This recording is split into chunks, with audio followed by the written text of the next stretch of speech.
अस्सलाम वालेकुम, मैं मियां सनी और आप देख रहे हैं SNN न्यूज। मैं आपको अपने डिजिटल प्लेटफॉर्म में खुशामदीद कहूंगा। उम्मीद है आप सब खैरियत से होंगे। नाजरीन, गेम बदल रही है, पुराने खिलाड़ी वापस सियासत में आ रहे हैं। वो कौन है, इस पर भी बात करेंगे। साथ ही गुफ्तगू होगी 3 सियासी मुखालफीन की दोस्ती की, जो अब साथ बैठे हुए हैं। इमरान खान से मुलाकात पर पाबंदी का फायदा किसको मिल रहा है, इन सब पर बात होगी। लेकिन आपसे दरख्वास्त है कि चैनल को सब्सक्राइब और बेल आइकन को प्रेस जरूर कीजिएगा, ताकि मेरी आने वाली हर वीडियो आप तक पहुंच सके।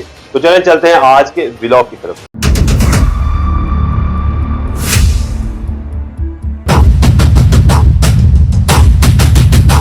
नाज़रीन, सबसे पहले हम बात करेंगे आईनी तरमीम पर, जिसके मसवदे आखिरकार एक दूसरे से शेयर होने लगे हैं।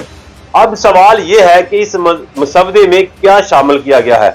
तो जनाब, आईनी तरमीम का जो भी मसवदा आएगा उसकी शक्ल वही होगी जिससे हुकूमत सुकून में होगी। इस वक्त अदलिया सियासत ज़दा हो चुकी है, ज्यादातर जजेस सियासी फैसले कर रहे हैं। हुकूमत इसी खतरे को रोकने की कोशिश कर रही है। पहले ये सोचा जा रहा था कि ऐसा चीफ जस्टिस हो जो सियासी फैसले ना करे, लेकिन काजी फाइज ईसा, मौलाना फजल रहमान और दीगर को काबिल कबूल नहीं। लेकिन मंसूर अली शाह एस्टेब्लिशमेंट और हुकूमत को काबिल कबूल नहीं। बहुत से लोगों का ये ख्याल है कि मंसूर अली शाह इस तरफ एक तरफ चले गए हैं, क्योंकि उनका जो फैसला आया है वो खतरनाक है, जो कानून के और उसके मुताबिक नहीं है। मंसूर अली शाह को किसी सूरत चीफ जस्टिस बनने से नहीं रोका जा सकता, इसलिए जुडिशल कानून में तब्दीली की जरूरत है। अगर इसी अदालत में आईनी पैकेज बनना है तो फिर देखना पड़ेगा कि ये बेंच कौन बनाएगा और कौन कौन इसमें बैठेगा। खबर तो ये भी है कि हुकूमत चाहती है कि अगर 5 या 7 का आईनी पैकेज बनता है तो इसमें अक्सरियत न्यूट्रल जजेस की होनी चाहिए। 80% फैसले और यह मामला तय हो चुके हैं। जो थोड़े बहुत हैं वो लेन देन हो रहा है, क्योंकि ये तो तय है कि आईनी अदालत तो बनेगी। इस वक्त सबसे बेहतरीन डील मौलाना बना रहे हैं, वो भी खूब खेल रहे हैं। मौलाना हुकूमत के साथ भी जाएंगे और आईनी तरमीम भी होगी, लेकिन उसे PTI नहीं मानेगी। अब तहरीक इंसाफ वाले और कुछ सहाफी वकला को उकसा रहे हैं ताकि कोई ना कोई तहरीक चल जाए। वैसे ये भी हमारे ही मुल्क में होता है कि हर बड़ी तैनाती को मतनाज़ बना दिया जाता है, वरना देखा जाए तो मंसूर अली शाह इमरान खान के सपोर्टर नहीं, वो एक शफाफ आदमी है, लेकिन उन्हें सही से डील नहीं किया गया। यही वजह है कि दूसरी तरफ से मंसूर अली शाह को घेर लिया गया है। इसमें कुछ कसूर उनका अपना भी है। शायद जल्दी चीफ जस्टिस बनने के चक्कर में उन्होंने भी एक गलत फैसला दिया और तासुर ऐसा बन गया जिससे ये शो हो गया कि अब चीफ जस्टिस बनना उनके लिए बहुत मुश्किल काम है। वैसे ये भी खबरें हैं कि हुकूमत ने आईनी तरमीम पास कराने के लिए नई चाल चल दी है।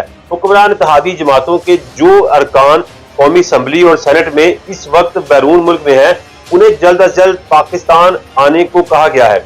दूसरी जानब मुल्क में मौजूदा हुकूमती अरकान पार्लियामेंट को बैरून मुल्क जाने से मना किया गया है और हुकूमती अरकान कौमी असम्बली और सेनेटर के गैर मुल्की सरकारी दौरे मनसूख कर दिए गए हैं। स्पीकर कौमी असम्बली सरदार अयाज सादिक की क़ियादत में अरकान पार्लियामेंट का एक वफद हफ्ते के आखिर में जिनेवा का दौरा करने वाला था, लेकिन उन्हें भी जाने से रोक दिया गया है। वफद के दौरे की बाज़ाब्ता मनसूखी 1 या 2 रोज में मुतवक्किल है। हुकूमत वफाकी आईनी अदालत के क़याम, आला अदलिया के जजेस के तकर्रुर के अमल में इस्लाहात और दीगर के लिए आईनी तरमीम की मंजूरी के लिए दूसरी और फैसला कुन कोशिशों में मसरूफ है। हुक्मरान जमात के किसी रुकन पार्लियामेंट ने यह नहीं बताया कि आईनी तरमीम बिल कौमी असम्बली और सेनेट में कब पेश होगा और मंजूर किया जाएगा। ज्यादातर अरकान पार्लियामेंट को तवक्का है कि ये शंघाई तावन तंजीम की सरबराही इजलास के इख्तिताम के फौरन बाद, यानी 16 अक्टूबर के बाद ही मुमकिन होगा। और उन्होंने ये यकीन भी है कि ये 16 अक्टूबर से कबल भी हो सकता है। तो अब थोड़ा सा ही वक्त रह गया, इंतजार हम कर लेते हैं क्या फैसला होगा। नाज़रीन, कल की तो बात है, दुश्मनी में हर हद पार करने वाले वज़ीर दाखिला मोहसिन नकवी, गवर्नर खैबर पख्तूनख्वा फैसल करीम कुंडी और वज़ीर आला KPK अली अमीन गंडापुर एक दूसरे पर ताबड़तोड़ हमले कर रहे थे। मुखालफीन के रास्ते रोकने के लिए खंदकें खोदी जा रही थी।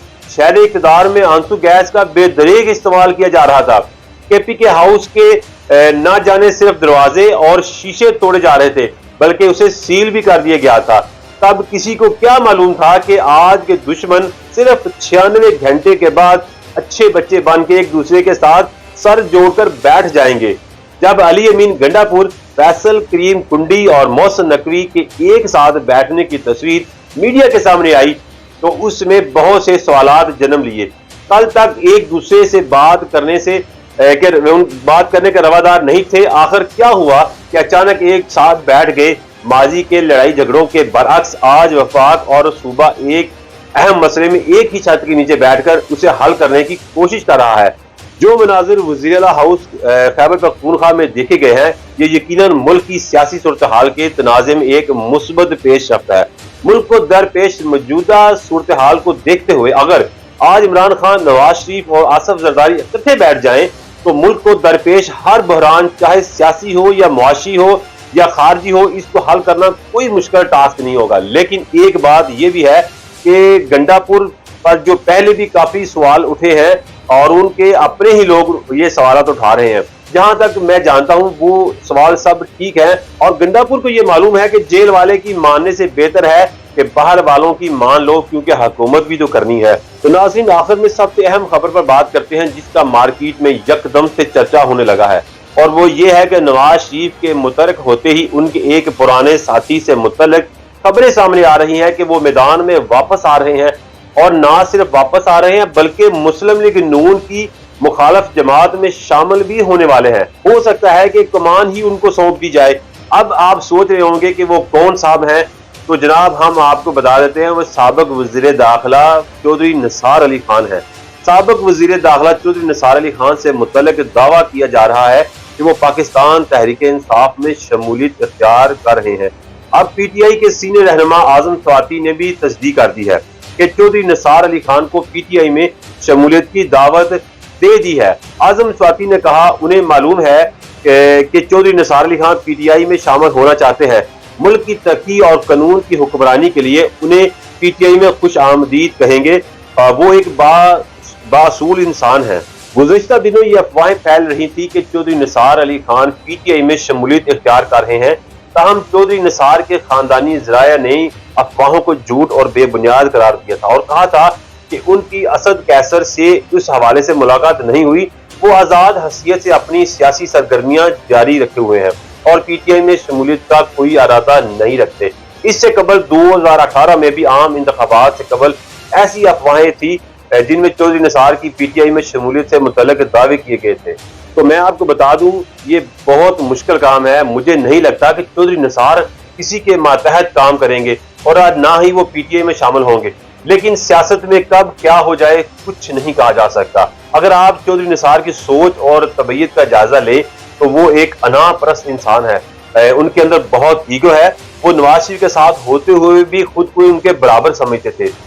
मुस्लिम लीग नून में तो फिर भी बात कर सकते हैं या बात करने की इजाजत होती है, लेकिन पीटीआई में तो सिरे से ही एक वन मैन शो आदमी है। पीटीआई वाले तो इमरान खान को ही देवता मानते हैं और जो वो कहेंगे बस वही होता है। ऐसे में चौधरी निसार अली खान वहां जाएं और दोनों मिलकर चलें, ये बड़ा मुश्किल काम है। हाँ, अगर प्लान ये है कि तहरीक इंसाफ की कमान चौधरी निसार के हवाले करनी है तो मुस्तकबिल की प्लानिंग करनी है तो वो एक और अलग बात है, क्योंकि आप तो जानते हैं कि उनके बड़ों से ताल्लुकात तो हमेशा अच्छे रहे हैं। बाकी जो होगा वो सामने आ ही जाएगा। उम्मीद है कि आपको आज का ये व्लॉग पसंद आया होगा। इसको शेयर और लाइक जरूर कीजिएगा। आपसे फिर मुलाकात होगी, तब तक के लिए इजाजत दीजिए। अल्लाह हाफिज।